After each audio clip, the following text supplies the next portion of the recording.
কৃষ্ণ। আমি 200, 300 বা 400 লোকৰ ভিডিঅ' চাব নালাগে। আমি 4-5টা ভিডিঅ' আৰম্ভণিৰ পৰা সম্পূৰ্ণ চাব লাগে।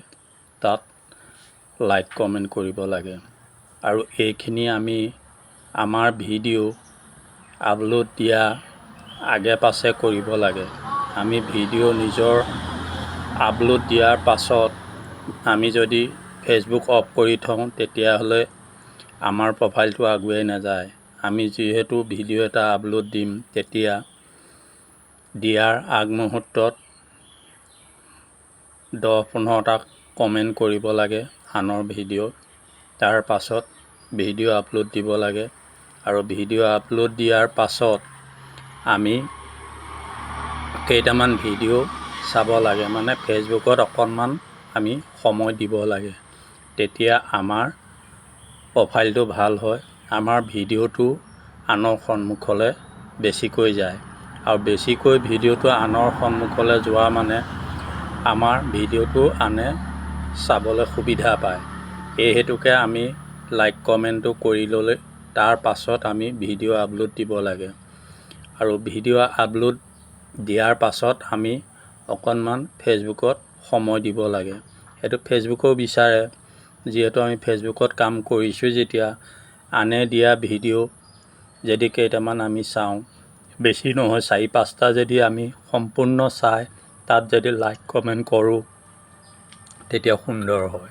এই হেতুকে আমি আপোনালোকক অৱগত কৰিব বিচাৰিছোঁ যে আমি আমাৰ প্ৰফাইলটো আগুৱাই নিয়াত ই এটা সহজ পদ্ধতি।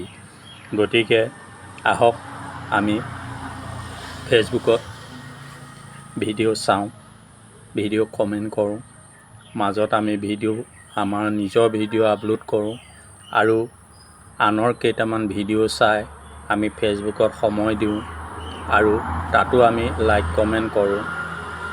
গতিকে এনে কৰিলে অতি সুন্দৰ হয়।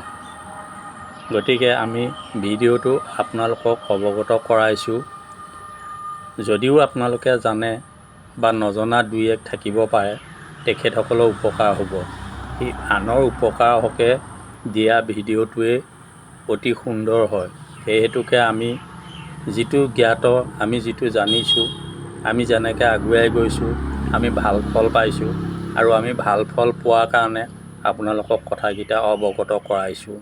কোনো ভিডিঅ' আমাৰ সন্মুখলৈ আহিলে আমি ভিডিঅ' নোচোৱাকৈ কমেণ্ট কৰিব নালাগে আৰু ভিডিঅ' অন কৰি কমেণ্ট কৰি অফ কৰি দিব নালাগে। ভিডিঅ'টো সম্পূৰ্ণ চাব লাগে, তেতিয়া বহুত ভাল হয়, আমাৰ নিজৰ প্ৰফাইলটোৰ কাৰণে ভাল হয়। সেইটো যিজনৰ ভিডিঅ' আমি চাম তেওঁতকৈ আমাৰ বেছি লাভ হয়। সেইটোকে আমি 4-5টা ভিডিঅ' সম্পূৰ্ণ চাব লাগে আমাৰ ভিডিঅ' আপলোড দিয়াৰ পাছত আৰু তাত ধুনীয়াকৈ লাইক কমেণ্ট কৰিব লাগে। এইদৰে আমি মিলিজুলি আগুৱাই গ'লে আমি ছাকচেছ হ'মেই। গতিকে আজিলৈ আহিছোঁ, পুনৰ আকৌ ভিডিঅ'ৰ দ্বাৰাই লগ পাম। কৃষ্ণ।